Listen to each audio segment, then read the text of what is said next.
something that came naturally to Sanath. He was basically a middle-order batsman who could roll his arm over a bit. But the decision to promote him to the top of the order was to change many lives and affect many careers, especially those of the opposition bowlers. In that time, Dave Watmore and the other senior players in the team would have discussed about how to get some runs on the board. The way sometime my position batting number 7 is wasting, so they would have realized that if I go on top of the batting order, get some runs on the board earlier on, and it's easier for the other batsmen to work out the ball and get some singles and bat for a longer period. His aggression at the top of the order turned out to be the most decisive factor in Sri Lanka's astonishing success, as the erstwhile Minnows of cricket went on to capture its biggest prize. Jayasuriya was chosen the most valuable player of the tournament for his 221 runs and 7 wickets. It was a defining moment for the game in the little island nation. That's changed the whole cricketing system in Sri Lanka. And after we winning the World Cup, we used to get more test matches, more one-day games, a lot of cricket, and even the children started to play a lot of cricket, and enthusiasm was very big, and the whole country wants to, the boys want to play cricket. So I think the good thing was for Sri Lanka is winning the World Cup. The World Cup victory altered the cricketing landscape in Sri Lanka. Back in the 1980s, when Jayasuriya was only starting out, the political conditions were not too optimistic. Sri Lanka was in the grip of civil unrest. Cricket tours to the country were being cancelled. It was no time to be considering an international sporting career. And despite being born in a family with modest means, Jayasuriya was intent on following his dream. We are not one of the richest families, the middle class, normal families in Sri Lanka, in Madhara. So my father and my mother, and I got only one brother, and 2 of us. I'm the youngest in the family. So when I started playing cricket, it was not easy for them to, afford. It's very difficult. It's an expensive game. I think again the school has been looking after everything. And the mother was not very keen playing cricket earlier on, but later on she was happy, and she let me go for practices and play cricket. I think they're very supportive, the father and the mother and the brother. Jayasuriya was born and brought up in a small fishing town called Matra on the southern tip of the island. In those days, the game of cricket was dominated by the Colombo's elite and lacked the island-wide appeal that it has today. Not surprisingly, opportunities were limited. It is very difficult because the Mathura is a very small place from down south. We don't have no facilities as a cricketer. But we work very hard in our school to play cricket because thanks to the principal who was there, Mr. Kalapati, and he is a very keen cricket supporter and a cricket fan. So he wanted the school to be play a lot of cricket. It was Jayasuriya's performance in the first edition of the Under-19 World Cup that proved that the left-hander was destined for greater things. In 1989, Jayasuriya made his international ODI debut against Australia in Australia. In a 37-day tour, Jayasuriya played 6 ODIs and scored just 71 runs at an average of only 14. It seemed like the end of the road for the young all-rounder, but the man himself was not about to give up so soon. I tried my best all the time, so whenever if I get an opportunity, I'll try to perform well, but unfortunately didn't perform that much, and that was the first tour. So I think you need experience, and you should be in the team for a longer period to get experience. So I think it was a good experience for myself. When Sri Lanka travelled to Australia the next time round in 1995-96, things were to change drastically both for Jayasuriya and his team. Sri Lanka opened with Jayasuriya and Romesh Kaluvitharana in the one-day series that winter in Australia. The idea was to score as many runs as possible in the first 15 overs. Jayasuriya did not score heavily in that series, but a foundation for Sri Lanka's eventual success in the 1996 World Cup had been laid.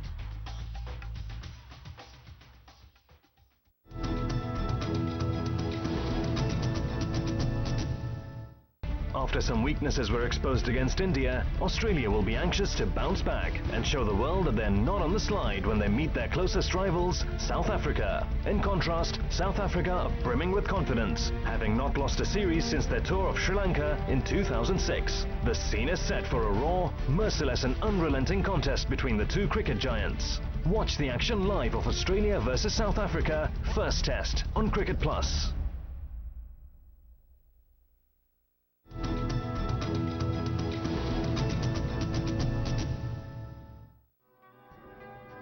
Even after establishing himself as one of the most feared batsmen of his time, there were many who doubted Jayasuriya's credentials as a test batsman. He was yet to establish himself in the longer version of the game. I've not got the opportunity to play a lot of test cricket. After 96 World Cup only I just started to play a lot of test matches, and whenever I got the chance to bat on top of the order, I perform. Jayasuriya did get his chance to open the batting in Test cricket against India in August 1997. In the first Test at the Premadasa Stadium, India batted first and declared at 537 for 8. Then in came Jayasuriya and proceeded to smash a triple century.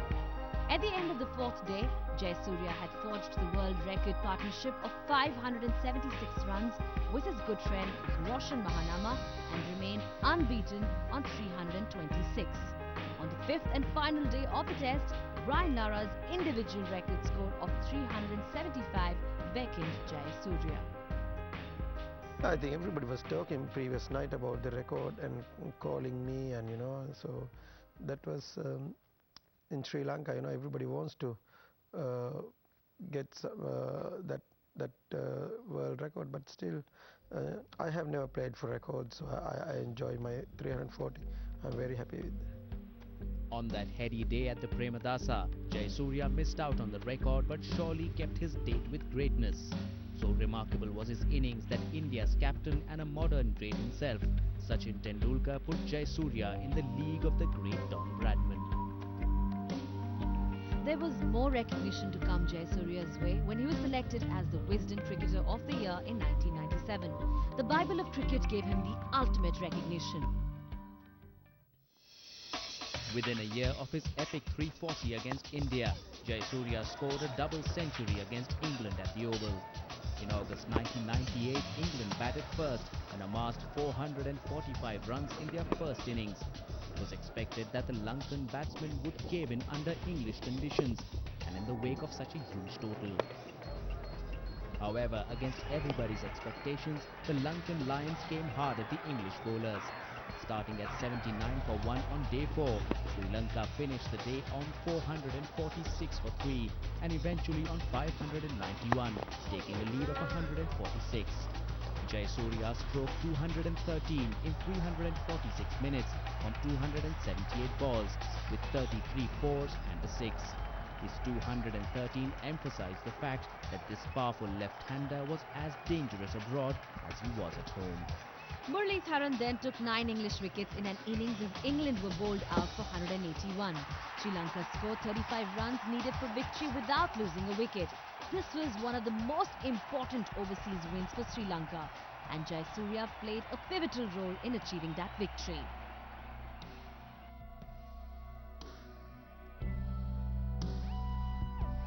Few expected Jayasuriya's flamboyant style of batting to have such an impact on Test cricket. But like in the one-dayers, even in Test cricket he scaled greater heights. Eventually, when he retired from Test cricket at the age of 37, Jayasuriya ended as Sri Lanka's top run-getter in the longer version of the game. His last Test innings for Sri Lanka came in December 2007 at Kandy. Jayasuriya scored a quick-fire 78 in his last innings.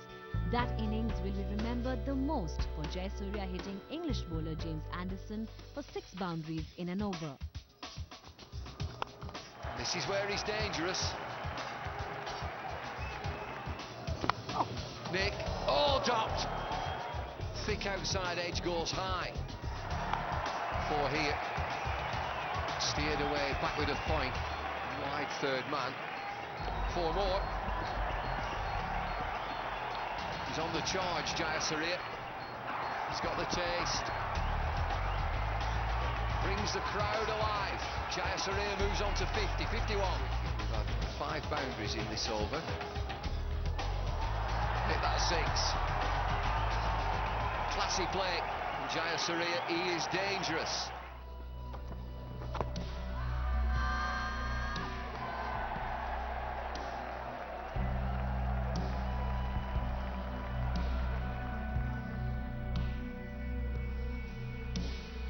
When Jayasuriya walked back to the pavilion that day in December 2007 for the last time in Test cricket, he left a huge void in the team.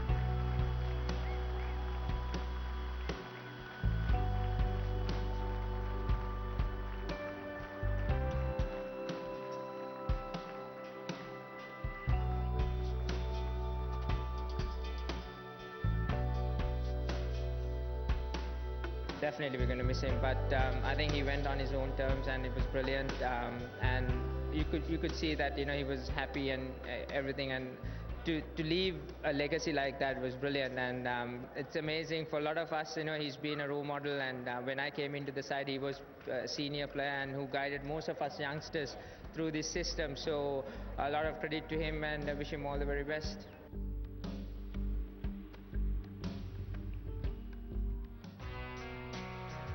It has been a simultaneous journey for both the player and the team. From obscurity in the initial days to greatness. Well, we've been privileged to see one of the best. Starting out as a pinch hitter, Jayasuriya is regarded as one of the greatest today. Sri Lanka, on the other hand, have grown from minnows to one of the most potent forces in the game today.